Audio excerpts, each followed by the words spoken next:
Gece göğsüme batar. Dileğim o gece ben öldüğümde yaz gelmesi sana. Az gelmesi, maaş aynıyken her boka zam gelmesi falan. Hayat saçma ölü Vakafela için Suriye'nin can vermesi kadar.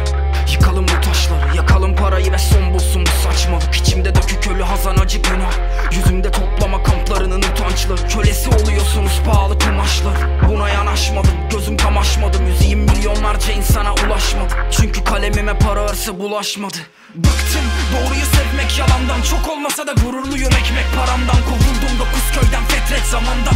Dostlarım ayrıldı tek tek masamdan. Bıktım çünkü sevmek yalandan. O gözün kapalı güvendiğin devlet yalandan. Adaleti unut, burada emek çalan daha az ceza alıyor ekmek çalandan.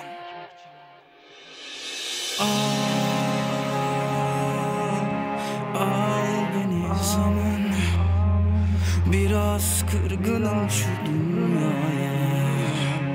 Biraz kızgınım sana. Gel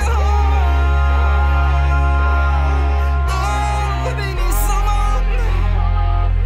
İnan yalnızım şu dünyada. İnan yalnızım sana. Ziyan ediyor beni yalan. Ziyan ediyor beni yalanlar. Hazanım bitmez kalbimi geç kalemimi kırar.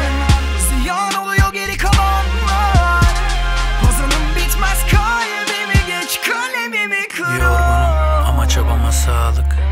Dostum azama sadık. Parmak uçlarıma akar fikrim, eğer yaşanmışlık yoksa yazamam artık. Burada yarınım yok, zamanımın çoğu. Hayatın efkarıdır bro. Yok kötüler çok ama kahramanımız bol. Eşe dosta yatırım ol ama insanlar aşkıran vicdanınız yok.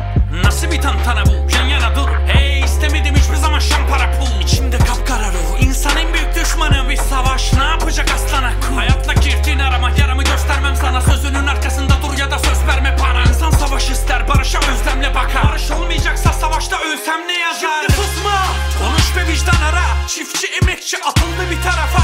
Bilmeyip duymadın, sen görmeyip sormadın. O da eğitimin hakkıyla taşındı villalara. Sözlerde yalan, gözlerde para. Bakışlarım soğuk ama ruhum çöllerde yanar. Kim olursan ol, yön verme bana. Doğrularla yaşat ya da gönder mezara.